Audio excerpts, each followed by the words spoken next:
La silla humana, de Edogawa Ranpo. Yoshiko vio a su marido partir hacia su puesto de trabajo en el Ministerio de Asuntos Exteriores poco después de las 10. Ya que una vez más disponía de su propio tiempo con entera libertad, se encerró en el estudio que compartía con su esposo para retomar el relato que tenía intención de remitir al número especial de verano de la revista K. Era una autora versátil de gran talento literario y de estilo fluido y sencillo.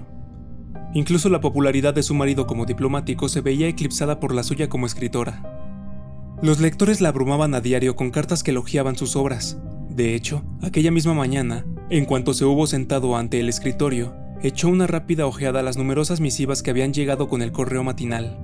El contenido de todas seguía las mismas pautas sin excepción, pero, acuciada por un profundo sentido del respeto típicamente femenino, ella siempre leía cada una de ellas sin importarle que fueran o no interesantes. En primer lugar se dedicó a las cartas más breves, que no le llevaron mucho tiempo. Por último se encontró con una que consistía en un voluminoso montón de páginas con apariencia de manuscrito. A pesar de que nadie le había avisado de un envío de esa índole, lo cierto es que no le resultaba extraño que escritores aficionados le enviaran sus relatos solicitando su apreciada opinión. En la mayoría de los casos se trataba de tentativas largas y absurdas que no incitaban más que al bostezo. No obstante, abrió el sobre que tenía en la mano y sacó las numerosas hojas de apretada escritura que contenía. Tal y como había intuido, se trataba de un manuscrito que, por otra parte, estaba cuidadosamente dispuesto. Sin embargo, por alguna razón desconocida, no llevaba ni título ni firma. Comenzaba de forma brusca. «Querida señora», reflexionó durante unos instantes. Quizá no fuese más que una carta después de todo. Sin darse cuenta, sus ojos leyeron 2 o 3 líneas a toda velocidad, y luego, poco a poco, se vio sumida en una narración extrañamente truculenta. Su curiosidad se disparó, y, espoleada por un magnetismo desconocido, continuó leyendo. «Querida señora, le ruego que me disculpe por enviarle una carta siendo un completo extraño para usted. Lo que estoy a punto de escribirle, señora, le causará una impresión sin límites. Sin embargo, estoy decidido a presentarle una confesión, la mía, y a describir con todo detalle el terrible crimen que he cometido. Durante muchos meses me he escondido de las luces de la civilización, escondido, por así decirlo, como si fuera el mismo diablo. No existe nadie en el mundo que esté al tanto de mis acciones. No obstante, hace poco tiempo que en mi mente se produjo una extraña transformación, y ya no podía guardar el secreto por más tiempo. Tenía que confesar. Estoy seguro de que todo lo que he escrito hasta el momento no habrá suscitado más que su perplejidad.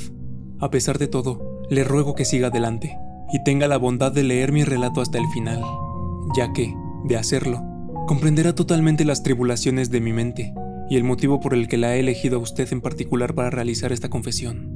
Lo cierto es que no sé por dónde empezar, porque los hechos de los que pretendo ocuparme son de una naturaleza realmente fuera de lo común. Para ser sincero, no tengo palabras, y es que las palabras humanas parecen del todo inadecuadas a la hora de afrontar la totalidad de los detalles. En cualquier caso, trataré de exponer los acontecimientos en orden cronológico, tal y como sucedieron. En primer lugar, permítame decirle que mi fealdad es difícil de describir. Por favor, no olvide esta circunstancia. En caso contrario, temo que cuando usted tenga a bien concederme, si es que llega a hacerlo, mi última petición, la de verme, bien pudiera ser una víctima de una fuerte impresión y sentirse horrorizada ante mi rostro, sobre todo después de tantos meses de existencia bajo unas condiciones nada saludables. Sin embargo, le suplico que me crea cuando afirmo que, a pesar de la extrema fealdad de mi cara, mi corazón siempre ha albergado la llama de una pasión desbordante y pura. En segundo lugar, permítame decirle que soy un humilde trabajador. De haber nacido en una familia adinerada, quizá hubiera tenido la posibilidad de aliviar mediante el dinero la tortura que la fealdad ha procurado a mi alma. O puede que, si la naturaleza me hubiese dotado de un talento artístico, el consuelo de la música o la poesía me hubiera permitido olvidar mi desagradable rostro. Pero, al no recibir la bendición de tales dones, y siendo la desgraciada criatura que soy, no tuve más remedio que convertirme en un humilde ebanista, y terminé especializándome en la elaboración de diversas clases de sillas.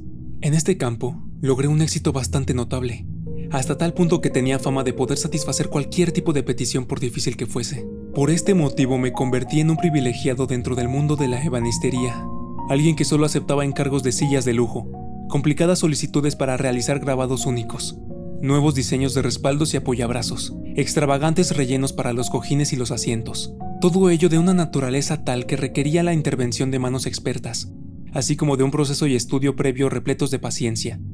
En definitiva, una labor que no se hallaba al alcance de cualquier artesano aficionado. La recompensa a todas mis penas, sin embargo, radicaba en el puro placer de la creatividad.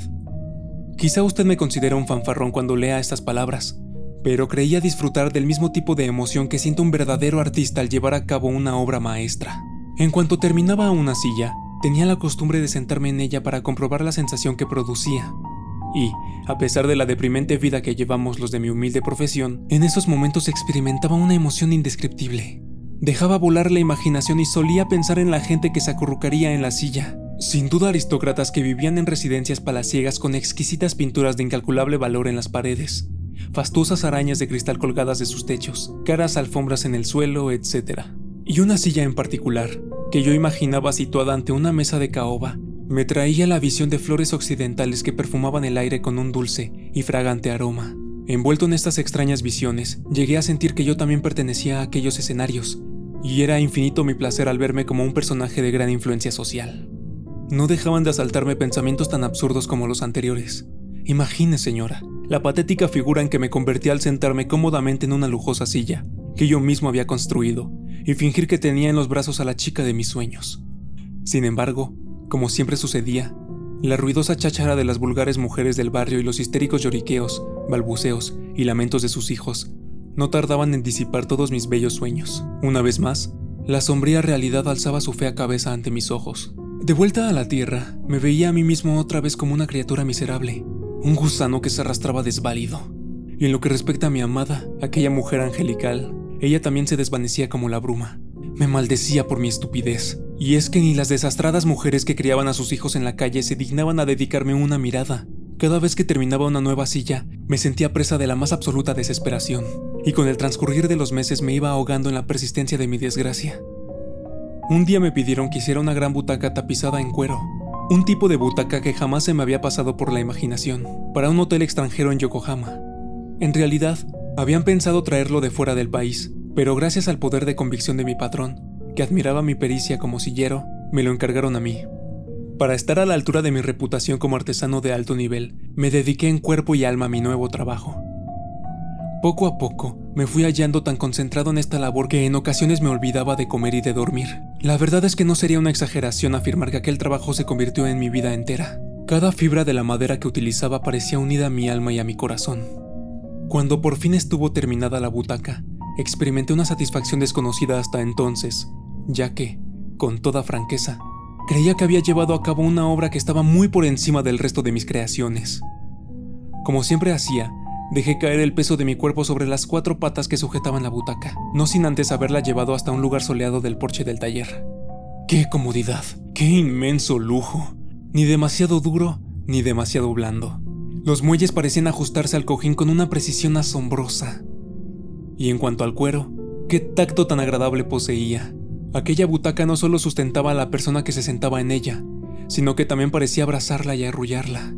Y eso no era todo. También percibí el perfecto ángulo de inclinación del respaldo, el delicado volumen de los apoyabrazos, la perfecta simetría de cada una de las partes que lo componían. Ningún otro objeto podría expresar con mayor elocuencia el significado de la palabra comodidad. Dejé que mi cuerpo se hundiera en la butaca y, mientras acariciaba los 2 apoyabrazos con ambas manos, lancé un suspiro de placer y de auténtica satisfacción. Una vez más pasé a ser juguete en manos de la imaginación, y en mi mente comenzaron a surgir extrañas fantasías. La escena que se presentó ante mis ojos era tan vívida que por un instante me pregunté si acaso no me estaría volviendo loco. Mientras me hallaba en aquel estado mental, me asaltó una extraña idea. No me cabe duda que fue el mismo demonio quien me la susurró. A pesar de tratarse de mi siniestro pensamiento, me atrajo con un magnetismo tan poderoso que me resultó imposible resistirme. Es evidente que al principio la idea se vio fortalecida por mi secreto anhelo de quedarme con la butaca. Sin embargo, consciente de que aquello no podía ser, deseé acto seguido acompañar a aquel mueble fuera cual fuera su destino. A medida que iba dando forma a tan fantástica ocurrencia, mi mente caía de modo gradual, aunque firme, en la trampa de una tentación casi terrorífica. Imagínese, señora. Lo cierto es que tomé la decisión de poner en práctica aquel horrible plan sin preocuparme de sus consecuencias. Me apresuré a destruir la butaca, y después la reconstruí de acuerdo con mis extraños propósitos. Al ser de gran tamaño, con el asiento cubierto hasta el nivel del suelo, y con un respaldo y unos apoyabrazos también notables, no tardé en idear una cavidad lo bastante grande como para acomodar a un hombre sin riesgo de que se notara su presencia. Ni qué decir tiene que mi labor se veía obstaculizada por la enorme estructura de madera y por los muelles del interior. Pero gracias a mi habitual talento artesanal remodelé la butaca para que las rodillas pudieran ir debajo del asiento, mientras que el torso y la cabeza quedarían en el respaldo. Si alguien se sentaba de esa forma en el hueco, podía permanecer perfectamente oculto. Como este tipo de habilidad me resultaba tan natural, me permití añadir ciertos detalles para complementar mi obra. Mejoré la acústica con el objeto de captar ruidos del exterior y, por supuesto, hice en el cuero una mirilla que pasaba totalmente inadvertida. Además, incorporé una zona de provisiones en la que puse varias cajas de galletas y una botella de agua. Para las otras necesidades de la naturaleza, también coloqué una gran bolsa de goma y tras acabar de acondicionarlo con las modificaciones mencionadas y algunas otras, el interior de la butaca se había convertido en un lugar bastante habitable, aunque no recomendable para más de 2 o 3 días seguidos. Una vez finalizada aquella labor tan poco habitual, me desnudé de cintura para arriba y me enterré en la butaca. Trate de imaginar la extraña sensación que me invadió, señora. Lo cierto es que tenía la impresión de haberme enterrado en una tumba solitaria. Tras reflexionar unos momentos, llegué a la conclusión de que realmente se trataba de una tumba. En cuanto me vi dentro de la butaca, me sumí en una completa oscuridad y había dejado de existir para el resto de los mortales. En aquel momento llegó un mensajero enviado por el comprador para llevarse la butaca en una carretilla de gran tamaño. Mi aprendiz, la única persona que vivía conmigo, no tenía la menor idea de lo que había sucedido. Lo vi hablar con el mensajero. Al cargar la butaca en la carretilla, uno de los operarios exclamó: «¡Dios mío! ¿Cómo pesa este sillón? ¡Al menos 1 tonelada!». Al oír esas palabras, el corazón me dio un brinco. A pesar de todo, no llegaron a sospechar, ya que era evidente que se trataba de una butaca extraordinariamente pesada, y poco después sentí la vibración causada por el traqueteo de la carretilla en su recorrido callejero. No es necesario decir que mi preocupación era constante, pero al final, aquella misma tarde, la butaca en la que me había escondido fue depositada con un ruido sordo en el suelo de una dependencia del hotel. Más tarde descubrí que no era una sala cualquiera, sino el vestíbulo. A estas alturas ya habrá adivinado usted hace tiempo que la razón principal que me impulsó a embarcarme en esta descabellada empresa era la de abandonar mi escondrijo de la butaca en cuanto no hubiese moros en la costa, luego merodear por el hotel y ponerme a robar. ¿Quién podría pensar que había un hombre escondido en una butaca? Cual sombra fugaz, podría desvalijar cada una de las habitaciones a mis anchas, y cuando sonase la alarma, me hallaría sano y salvo en el interior de mi santuario, conteniendo el aliento y contemplando las ridículas payasadas de la gente que me buscaba. Quizá haya oído usted hablar del cangrejo ermitaño que suele encontrarse en zonas rocosas de la costa. Tiene forma de gran araña y se arrastra sigiloso hasta que, tan pronto como oye la cercanía de unos pasos, se retira a toda velocidad al interior de una concha vacía. Un lugar desde donde dirige su mirada furtiva a los alrededores mientras deja medio expuestas las horripilantes y peludas patas. Yo era como aquel insólito monstruo cangrejo, pero en lugar de una concha, gozaba de una protección mejor. Una butaca capaz de ocultarme de un modo mucho más eficaz. Como puede usted imaginar, mi plan era tan novedoso y original, tan completamente inesperado, que nadie tuvo la posibilidad de preverlo. En consecuencia, mi aventura resultó un éxito total. Al tercer día de mi llegada al hotel, me di cuenta de que ya era dueño de un cuantioso botín. Imagine la emoción y el entusiasmo que me provocaba robar todo lo que me viniese en gana. Por no mencionar lo que me divertía al observar a la gente corriendo como loca de un lado a otro a escasos centímetros de mis narices, gritando: «¡El ladrón se fue por ahí!» y «¡Se fue por allí!». No dispongo de tiempo para describir todas mis experiencias con detalle. Mejor permítame continuar con la narración, para hablarle de una fuente de inusitada diversión que tuve la oportunidad de descubrir y que resultó mucho más relevante. En realidad, lo que estoy a punto de relatar es el tema principal de esta carta. Antes, sin embargo, debo pedirle que regrese al momento en que colocaron la butaca, y a mí, en el vestíbulo del hotel. En cuanto lo dejaron allí, todos los empleados se fueron turnando para probarlo. Pasada la novedad, abandonaron aquel lugar, y reinó un absoluto silencio. No obstante, yo no logré reunir el valor suficiente para salir de mi santuario, ya que comencé a imaginar cualquier clase de peligros. Mantuve los oídos alerta durante un tiempo que me pareció un siglo. Poco después percibí que se acercaban unos pasos firmes, sin duda alguna procedentes del pasillo. Seguramente aquellos pies siguieron su camino sobre una gruesa alfombra, ya que el sonido se desvaneció por completo. Instantes más tarde se apoderó de mis oídos el ruido que hacía un hombre con la respiración agitada. Antes de que pudiera adivinar lo que iba a suceder, cayó sobre mis rodillas un cuerpo grande y pesado, como el de un europeo, y tuve la sensación de que rebotaba 2 o 3 veces hasta que terminó por acomodarse del todo. Solo lo separaba de mis rodillas una fina capa de cuero, y eso provocaba que casi sintiera el calor de su cuerpo. Sus hombros anchos y musculosos se apoyaron de lleno contra mi pecho mientras que sus macizos brazos se situaban directamente sobre los míos. Podía imaginarme a aquel individuo fumándose un puro, porque hasta mis fosas nasales llegaba flotando el intenso olor. Intente usted, señora, ponerse en la insólita posición en que me encontraba, y piense un momento en lo absolutamente anormal de la situación. En lo que a mí se refiere, sin embargo, estaba por completo aterrorizado, tanto que me agazapé en mi oscuro escondite como petrificado, y un sudor frío me caía de las axilas. Después de aquel individuo vinieron varias personas a sentarse en mis rodillas, como si hubieran aguardado su turno con paciencia. Ninguno, no obstante, sospechó siquiera durante un fugaz instante que el mullido cojín en el que se sentaban era en realidad carne humana, por cuyas venas circulaba sangre. Carne humana, confinada en un extraño mundo de oscuridad. ¿Qué tenía aquel místico agujero que tanto me fascinaba? Me sentía en cierto modo como un animal viviendo en un mundo totalmente nuevo. Y en cuanto a quienes vivían en el mundo exterior, solo era capaz de identificarlos como gente que producía ruidos muy raros, respiraba intensamente, hablaba, hacía crujir sus ropas y poseía unos cuerpos blandos y redondeados. Poco a poco, comencé a distinguir a quienes se sentaban gracias al tacto más que a la vista. Los gordos parecían medusas, mientras que los muy delgados daban la sensación de tener encima un esqueleto. Había otros rasgos distintivos, tales como la curvatura de la espina dorsal, la amplitud de los omóplatos, la longitud de los brazos y el grosor de los muslos, además del contorno de los traseros. Quizás suene extraño, pero no miento en absoluto si digo que, a pesar de que todas las personas parezcan similares, existen incontables matices susceptibles de percibirse únicamente mediante el tacto de sus cuerpos. De hecho, hay las mismas diferencias que en el caso de las huellas dactilares o los contornos faciales. Ni qué decir que esta teoría también se aplica a los cuerpos femeninos. Lo habitual es clasificar a las mujeres en dos grandes categorías, las feas y las guapas. Sin embargo, en mi oscuro y limitado mundo del interior de la butaca, los méritos o deméritos faciales eran un elemento secundario que se veía superado por las significativas cualidades que transmitía el tacto de la carne, el sonido de la voz, el olor corporal. Señora, espero que no se sienta usted ofendida por el descaro con el que me expreso en algunas ocasiones. Y de este modo, para continuar con mi relato, apareció una chica, la primera que jamás había tenido sentada encima de mí, que encendió en mi corazón la llama de un amor apasionado. A juzgar solo por su voz, se trataba de una europea. En aquel momento, aunque en la sala no había nadie más, la felicidad debía de inundar su corazón, ya que al entrar con caminar ligero en la habitación iba cantando. No tardé en darme cuenta de que se había detenido ante mi butaca, y, sin previo aviso, se echó a reír de repente. Acto seguido oí que agitaba los brazos como un pez debatiéndose en una red, y luego se sentó. ¡Sobre mí! Durante unos 30 minutos continuó cantando, moviendo el cuerpo y los pies al ritmo de la melodía. El curso que tomaban los acontecimientos me resultaba bastante insólito, ya que siempre me había mantenido apartado de los individuos del sexo opuesto a causa de la fealdad de mi rostro. Ahora era consciente de que me hallaba en la misma sala que una chica europea quien nunca había visto, con mi piel tocando prácticamente la suya a través de una fina capa de cuero. Ella, que no sabía de mi presencia allí, siguió actuando con total libertad, haciendo lo que le apetecía.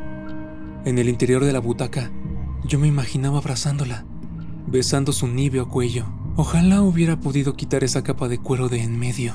Después de esta experiencia en cierto modo ilícita, aunque más que agradable, olvidé por completo la intención inicial de dedicarme a robar. En su lugar tuve la sensación de precipitarme a toda velocidad en un nuevo remolino de placer enloquecedor.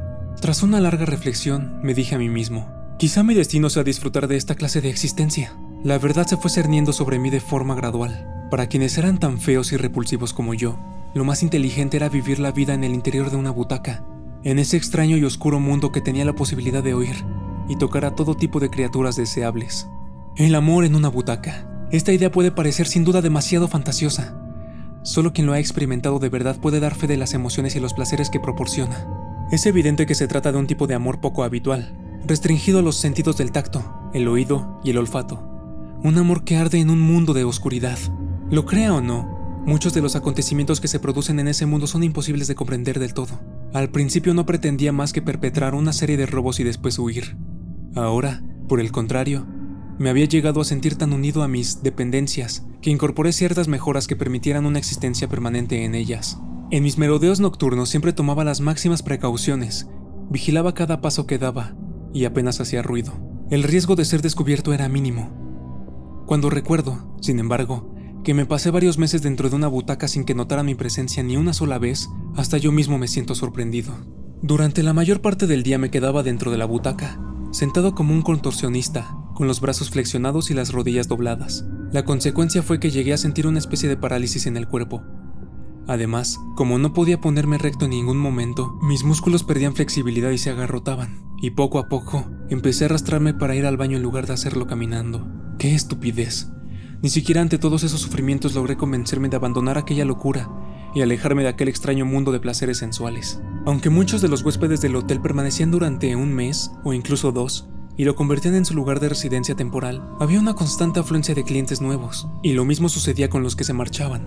De ahí que no pudiera disfrutar de ningún amor duradero.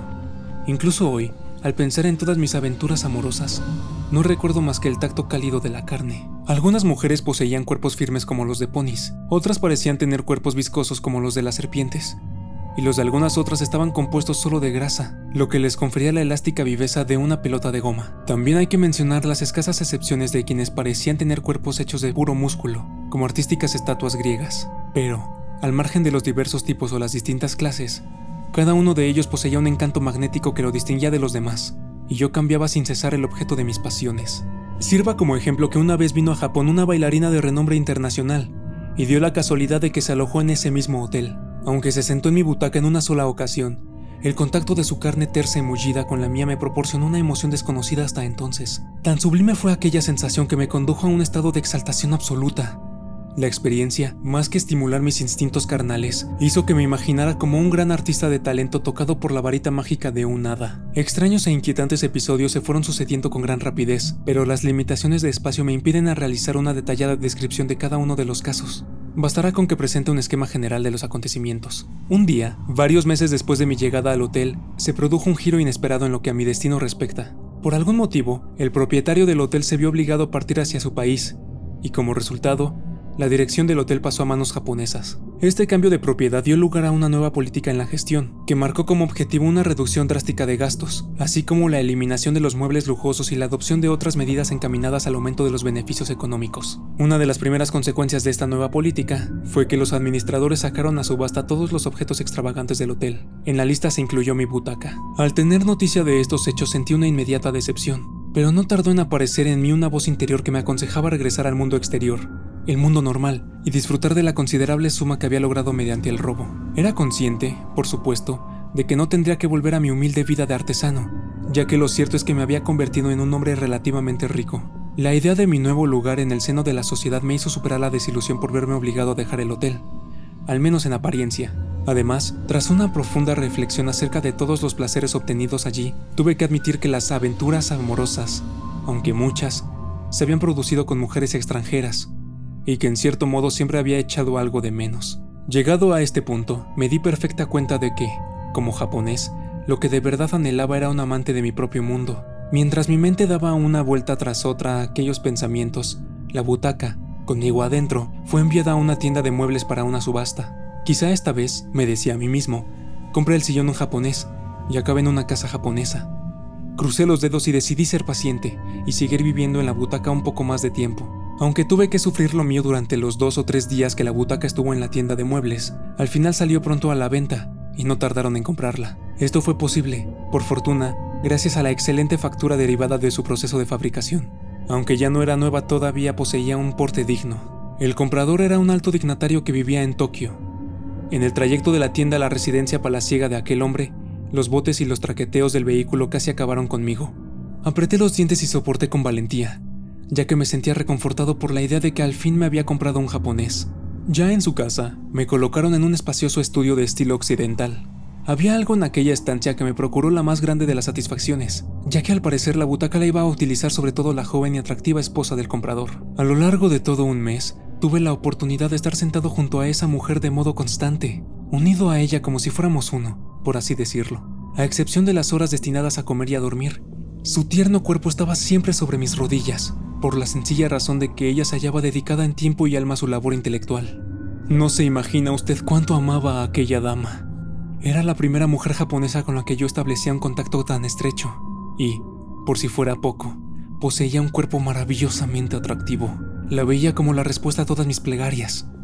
En comparación, mis otras aventuras con las diversas mujeres del hotel no parecían sino filtreos infantiles y nada más. El loco amor que yo sentía hacia aquella intelectual dama quedaba probado por el hecho de que en todo momento anhelaba tenerla en mis brazos. Cuando se marchaba, aunque fuera por un instante. Esperaba su regreso como un Romeo enloquecido por el amor y añorando a su Julieta. Nunca antes había experimentado tales sensaciones. Poco a poco sentí la necesidad de transmitirle mis sentimientos, de algún modo. En vano traté de llevar a cabo mi propósito, pero siempre me encontraba con un muro totalmente plano que me cerraba el camino, ya que mi indefensión era absoluta. Cómo ansiaba que ella me correspondiera. Sí, quizá piense usted que está leyendo la confesión de un loco. Y es que estaba loco, locamente enamorado de ella. Pero, ¿de qué forma podría llamar su atención? Si me daba a conocer, la impresión de una noticia así la llevaría a avisar a su marido y a los criados de inmediato. Y eso, por supuesto, resultaría desastroso para mí, porque el descubrimiento no solo me acarrearía el deshonor, sino un severo castigo por los delitos que había cometido. Entonces decidí que debía seguir un camino diferente. Esto es, hacer todo lo posible porque se sintiera cada vez más cómoda, y de ese modo suscitar en ella un amor natural por la butaca. Dado que se trataba de una verdadera artista, tenía cierta confianza en que su inherente inclinación hacia la belleza la guiara en la dirección que yo deseaba. Y en lo que a mí respecta, buscaba la pura satisfacción derivada de su amor por un objeto material, ya que así me consolaría al creer que sus refinados sentimientos afectivos por una simple butaca serían lo bastante intensos como para alcanzar a la criatura que habitaba en su interior. Y esa criatura era yo. Me esforcé todo lo que pude para que se sintiera mejor cada vez que acomodaba su cuerpo en la butaca. Siempre se sentía fatigada, tras llevar mucho tiempo sentada sobre mi humilde persona en la misma postura. Yo cambiaba muy despacio la posición de las rodillas y la abrazaba de forma más cálida para que sus sensaciones fuesen cada vez más gratas. Y si se estaba quedando dormida, también movía las rodillas, siempre con gran lentitud, para mecerla y facilitarle un sueño más profundo. En cierta manera quizá milagrosa, o no era más que mi imaginación, aquella dama ya parecía sentir por la butaca un amor intenso. Y es que cada vez que se sentaba se comportaba como un niño sumido en el abrazo de su madre, o como una chica rodeada por los brazos de su amante. Y cuando cambiaba de postura en la butaca, yo tenía la impresión de que disfrutaba de un regocijo cercano al sentimiento amoroso. Terminé por pensar que si llegaba a mirarme una sola vez, aunque solo fuera por un breve y fugaz instante, podría morir en medio del placer más absoluto. Estoy seguro, señora, de que a estas alturas habrá adivinado usted quién es el objeto de mi loca pasión, para no andarme más con rodeos. Lo cierto es que se trata de usted, señora. Desde que su marido me trajo de aquella tienda de muebles he sufrido unos dolores insoportables a causa del desmedido amor y anhelo que siento por usted. No soy más que un gusano, una criatura repugnante. Solo deseo realizar una petición. ¿Aceptaría usted conocerme? ¿Verme una sola vez? ¿Solo una? No le pediré nada más. Ya sé que no merezco su simpatía, porque no he sido más que un villano a lo largo de toda mi vida, indigno siquiera de tocar la planta de sus pies. Pero si accede a este ruego, aunque no sea más que por compasión, mi gratitud será eterna. Anoche salí a escondidas de su residencia para escribir esta confesión, ya que, aun alejándome del peligro, no reuní el valor suficiente de mostrarme ante usted cara a cara y sin aviso o preparación previos. Mientras lee esta carta, estaré vagando por los alrededores de su casa, con el corazón en un puño. Si decide usted satisfacer mi demanda, haga el favor de colocar un pañuelo en la maceta de flores que hay en el alféizar de su ventana. Ante esa señal, yo abriré la puerta y entraré como un humilde visitante. Así terminaba la carta. Incluso antes de acabar de leer las muchas páginas de que constaba la misiva, una premonición con cierto aire de malignidad había hecho que Yoshiko se pusiera mortalmente pálida. Se incorporó de forma inconsciente y huyó inmediatamente del estudio, de aquella butaca en la que había estado sentada, y que se había convertido en su santuario dentro de una de las estancias de la casa. Su primera intención había sido la de no seguir leyendo y hacer trizas el espeluznante mensaje, pero por alguna razón había continuado y había ido dejando las hojas de la apretada escritura encima de una mesilla. Ahora que había terminado, su premonición se reveló cierta. Aquella butaca en la que había estado sentada día tras día, ¿realmente tenía un hombre en su interior? Si así era, ¿qué experiencia tan horrible había sufrido sin saberlo? Sintió un escalofrío de repente, como si por la espalda le hubieran echado un vaso de agua helada, y los temblores que vinieron a continuación parecían no tener fin. Se quedó con la vista fija en el vacío, como si estuviera en trance. ¿Debía examinar la butaca? Sin embargo, ¿cómo reunir las fuerzas suficientes para afrontar tan horrible prueba? Aunque ahora el sillón se hallase vacío, ¿qué ocurriría con la suciedad que aún quedara allí, como la comida y otros objetos de los que el inquilino hubiera tenido necesidad? «Señora, una carta para usted». Miró sobresaltada y vio a la criada en el umbral de la puerta con un sobre en la mano. Yoshiko cogió el sobre y logró ahogar un grito. ¡Qué horror! Se trataba de otro mensaje del mismo hombre. De nuevo había escrito su nombre con aquella letra tan familiar. Dudó durante un largo instante si abrirla o no. Al final, se armó de valor. Rompió el lacre y sacó las hojas con sus trémulas manos. Esta segunda comunicación era breve y concisa, y contenía otra impresionante sorpresa. Disculpe mi osadía al enviarle un nuevo mensaje. En primer lugar, debo decirle que no soy más que uno de sus fervientes admiradores. El manuscrito que le he hecho llegar aparte no estaba inspirado más que por la imaginación y por el hecho de que yo sabía que usted había comprado esa butaca hacía poco tiempo. Es un ejemplo de mis humildes tentativas en lo que a la narrativa de ficción se refiere. Si tuviera la amabilidad de darme su opinión, le estaría enormemente agradecido. Fueron motivos personales los que me indujeron a enviar el texto antes que esta carta de aclaración, y doy por hecho que ya lo ha leído. ¿Qué le ha parecido? Si cree que se trata de un relato más o menos divertido o entretenido, pensaré que todos mis esfuerzos literarios no han sido en vano. A pesar de que se lo oculté de modo deliberado, pretendo que mi historia lleve por título La silla humana. Reciba mi más afectuoso saludo y mis mejores deseos para el futuro. Atentamente,